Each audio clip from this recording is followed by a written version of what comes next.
नमस्ते। आज की इस खास चर्चा में हम एक बहुत ही दिलचस्प और क्लासिक भारतीय लोक कथा की गहराई में जाने वाले हैं। जी हाँ, हम बात कर रहे हैं राजकुमार महेंद्रगुप्त और ठगों के एक बेहद खतरनाक परिवार की। चलिए, बिना कोई देरी किए इस रोमांचक सफर में गोता लगाते हैं और देखते हैं कि कैसे प्राचीन ज्ञान सच में बड़ी से बड़ी मुसीबत को मात दे सकता है। अब शुरुआत में ही एक बहुत ही अहम सवाल पर जरा गौर करते हैं। क्या सिर्फ 4 बहुत ही साधारण से नियम किसी निर्वासित राजकुमार को एक ऐसे खूंखार परिवार से बचा सकते हैं जिनका तो पेशा ही मुसाफिरों को लूटना और मरना है? इस पूरी चर्चा का जो रहस्य है ना, वो इसी एक सवाल में छिपा है। और जैसे जैसे हम आगे बढ़ेंगे, एक एक करके हर राज से पर्दा उठता जाएगा। तो चलिए, कहानी के पहले हिस्से की तरफ बढ़ते हैं, निर्वासित राजकुमार की यात्रा और पीछे छूटा हुआ राज्य। होता कुछ यूं है कि हमारे नायक राजकुमार महेंद्रगुप्त को उनके क्रोधी पिता गुस्से में आकर देश निकाला दे देते हैं। अब अपने गुजारे के लिए राजकुमार ने केवल 4 कीमती लाल और कुछ स्वर्ण मुद्राएं ही अपने साथ ली हैं।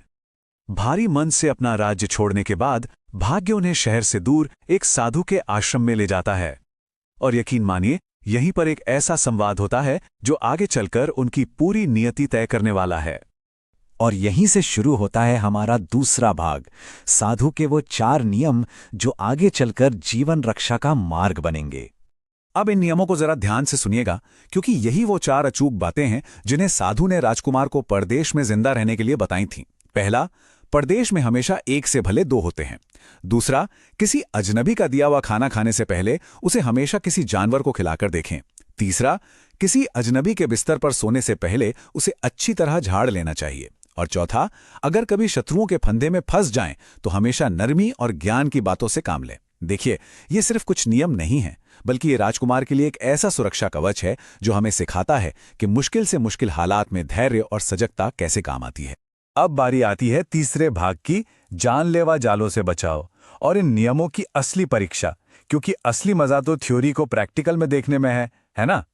यहाँ जो सबसे दिलचस्प बात है वो है पहले नियम का इस्तेमाल, 1 से भले 2। होता क्या है कि राजकुमार रास्ते में एक चील के पंजे से गिरे हुए कछुए के बच्चे को बचाकर अपने साथ रख लेता है। और भाई, ये नियम तो बिल्कुल सटीक बैठता है।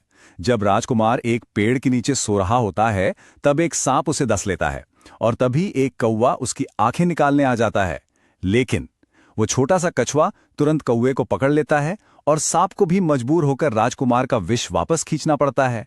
तो पहला नियम पूरी तरह से साबित हो गया। आगे चलकर राजकुमार की मुलाकात होती है ठगों के उस खतरनाक परिवार से। यहां आपको उन दोनों बहनों के बीच एक बहुत ही गहरा और दिलचस्प अंतर देखने को मिलेगा। बड़ी बहन अपनी ज्योतिष विद्या से ये भांप लेती है कि राजकुमार के पास 4 कीमती लाल छिपे हैं, और अब उसके मन में लालच और हत्या की नीयत आ जाती है। लेकिन इसके बिल्कुल उलट जो छोटी बहन है, वो राजकुमार को देखते ही उस पर अपना दिल हार बैठती है और तुरंत उसे बचाने की तरकीबें सोचने लगती है। अब बड़ी बहन अपनी चाल चलती है और राजकुमार को जहर मिला हुआ खाना परोस देती है। लेकिन यहीं पर हमारा दूसरा नियम काम आता है। राजकुमार को तुरंत उस साधु की बात याद आती है और वो बिना कुछ सोचे भोजन का एक निवाला वहां खड़े एक कुत्ते को डाल देता है। कुत्ता वो खाते ही तुरंत मर जाता है और इस तरह राजकुमार बिना कुछ खाए बाल बाल बच जाता है। जब बड़ी बहन की ये पहली चाल पूरी तरह नाकाम हो जाती है तो वो हार नहीं मानती। वो राजकुमार को एक बढ़िया, एकदम धुली हुई चादर वाला बिस्तर सोने के लिए देती है। लेकिन जाहिर सी बात है, ये कोई साधारण बिस्तर तो था नहीं। तीसरे नियम का पालन करते हुए जैसे ही राजकुमार सोने से पहले उस बिस्तर को झाड़ता है तो उसके होश उड़ जाते हैं। वो बिस्तर कच्चे सूत का बना था और उसके ठीक नीचे आग का एक धधकता हुआ कुआं था। मतलब साधु का तीसरा नियम एक बार फिर राजकुमार की जान बचा लेता है। अब हम पहुंचते हैं चौथे भाग पर, कहानी की ताकत और मुश्किल वक्त में समय निकालने की कला। रात काफी गहरी हो चुकी है और राजकुमार एक टूटी हुई चारपाई पर जाग रहा है। तभी बड़ी बहन कमरे में आती है और राजकुमार को अभी भी जिंदा देखकर आग बबूला हो जाती है। वो सीधे कटार निकालती है और उससे चारों लाल मांगने लगती है, एकदम करो या मरो वाली स्थिति। तब राजकुमार को याद आता है साधु का चौथा और अंतिम नियम, दुश्मनों से घिरने पर ज्ञान और नरमी की बातों का उपयोग करना। राजकुमार बड़ी बहन को उलझाए रखने और कैसे भी करके सुबह तक का समय निकालने के लिए कहानियों का सहारा लेना शुरू करता है। राजकुमार अपनी पहली कहानी एक बंजारे और उसके कुत्ते की सुनाता है। बंजारा अपना कुत्ता एक साहूकार के पास गिरवी रखता है। वो कुत्ता साहूकार के घर चोरी होने से बचाता है। साहूकार बहुत खुश होता है और कुत्ते के गले में कर्ज माफी की चिट्ठी बांधकर उसे बंजारे के पास वापस भेज देता है। लेकिन बंजारा कुत्ते को वापस आया देख इतना गुस्सा हो जाता है कि बिना कुछ सोचे समझे उसे गोली मार देता है, और जब बाद में वो चिट्ठी पढ़ता है तो खून के आंसू रोता है। इस कहानी का सीधा सा मकसद बड़ी बहन को यह समझाना था कि देखो, लालच और जल्दबाजी में किए गए काम का अंजाम हमेशा पछतावा ही होता है। समय को और काटने के लिए राजकुमार तुरंत एक और कहानी शुरू कर देता है। एक चतुर तोता राजा के लिए एक अमर फल लेकर आता है, लेकिन बदकिस्मती से एक सांप के जहर के कारण वो फल जहरीला हो जाता है। राजा उसे चेक करने के लिए कुत्ते को खिलाता है। कुत्ता मर जाता है और राजा गुस्से में आकर अपने उस वफादार तोते को मरवा देता है। बाद में क्या होता है? आत्महत्या करने के इरादे से एक बुढ़िया वो फल खा लेती है और जादुई रूप से 16 वर्ष की एक सुंदर युवती बन जाती है। राजा को अपनी बिना सोचे समझे की गई इस गलती पर बहुत भारी पछतावा होता है। सच बताऊं तो ये कहानियां इतनी दिलचस्प थीं कि बड़ी बहन इन्हें सुनते सुनते पूरी रात निकाल देती है और देखते ही देखते सवेरा हो जाता है। कहानी का 5वां भाग, महान भागदौड़, यानी ऊंटनी पर समय के खिलाफ एक जबरदस्त दौड़। सुबह होते ही पूरी बाजी पलट जाती है। अब बारी थी ठग की छोटी बहन की, जो राजकुमार को यहां से जिंदा निकालने की योजना बना रही है। भागने की इस पूरी प्लानिंग में ऊंटनियों की स्पीड का गणित समझना बहुत ही जरूरी है। ठग पिता के पास 2 ऊंटनियां थीं। छोटी बहन राजकुमार को बताती है कि एक ऊंटनी दिन भर में 60 कोस चलती है और जो दूसरी बड़ी ऊंटनी है वो 100 कोस चलती है। अब सुरक्षित बचने के लिए उनका उस 100 कोस वाली तेज ऊंटनी पर सवार होना बहुत जरूरी था। लेकिन यहां हो जाती है एक बहुत भारी भूल। जल्दबाजी और रात के अंधेरे के कारण राजकुमार बड़ी की जगह गलती से छोटी ऊंटनी ले आता है, और इसका नतीजा, ऊंटनी ठीक 60 कोस चल के बीच जंगल में एकदम रुक जाती है।